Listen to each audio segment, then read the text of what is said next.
আপনি কোন আল্লাহকে ভুলে গেছেন? আমি অনেক লেকচারে বলেছি, প্রায় বলি কথাটা, যে আল্লাহ পাক ছাড়া সত্যিকার অর্থে আমাদের আপন বলে কেউ নাই। আমাদের উপরের মহলে, নিচের মহলে, পরিবারে, সমাজে, আত্মীয় স্বজন, স্ত্রী সন্তান অনেকে আছে, সত্যিকার অর্থে আল্লাহর মতো আপন আমাদের কেউ নাই।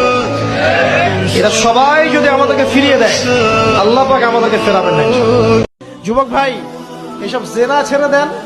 আল্লাহ রাব্বুল আলামিন আপনার জন্য হুর রেখেছেন জান্নাত, ইনশাআল্লাহ পাবেন ইনশাআল্লাহ। এটা ছেড়ে দেন, সুদ ছেড়ে দেন, আল্লাহ পাক আপনার জন্য হাউজে কাউসার রাখছে ইনশাআল্লাহ। ঠিক আছে?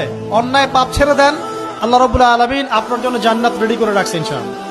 জীবনের উদ্দেশ্য ফিক্স করো। জীবনের উদ্দেশ্য একটাই, জান্নাত। জান্নাত পাওয়ার জন্য যা করা দরকার তাই করতে হবে। কোরআন হাদিস মেনে চলা থেকে শুরু করে আমল করা, আদব আখলাক সবকিছু এর মধ্যে চলে আসবে ইনশাআল্লাহ। আল্লাহ পাক তোমাকে পথ দেখাবেন, আগে তুমি জীবনের উদ্দেশ্য ফিক্স করো। সেই বান্দা কেমন করে রমজান চলে গেলে বেনামাজি থাকতে পারে? রমজান চলে গেলে কি আল্লাহ তাকে আর দেখে না? সেই বান্দা কিভাবে সুদ খায়, তখন কি আল্লাহ তাকে দেখে না? সেই বান্দা, একই বান্দা কিভাবে জেনা করতে পারে? মেয়েকে নিয়ে কেমন করে বাইকে ঘুরতে পারে? কেমন করে সে সমকামিতার দিকে ধাবিত হতে পারে? কেমন করে সে জুয়া খেলতে পারে? কেমন করে সে মাদক খাইতে পারে? কেমন করে সে আল্লাহ দ্রোহী আইন বাস্তবায়ন করতে পারে? যদি সে এটা চেতনা, এই চেতনা থাকে যে আল্লাহ আমাকে দেখছেন।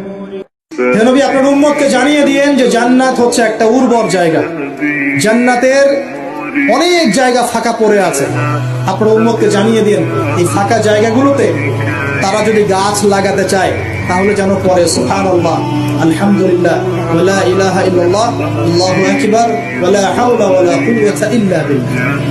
নবী সাল্লাল্লাহু আলাইহি ওয়াসাল্লাম বলেছেন, বান্দা সিজদায় আল্লাহর যতটা কাছে থাকে, অন্য কোন সময় এত কাছে যেতে পারবে না।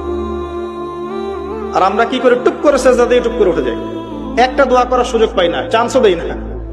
সিজদায় দোয়া কবুল হয়, প্রত্যেকটা সিজদায় একটা করে দোয়া করেন না, একটা করে দোয়া করেন। তুমি এমন ভাবে আল্লাহর ইবাদত করবে যেন তুমি আল্লাহকে দেখতে পাচ্ছো। ওয়াইল্লাম তাকুন তারাহু ফাইন্নাহু ইয়ারাক। তুমি যদি আল্লাহকে দেখতে না পাও, তাহলে বিশ্বাস করবে, চিন্তা করবে যে আল্লাহ তোমাকে দেখছেন। এই কনসিয়াসনেসের নাম হচ্ছে ইহসান।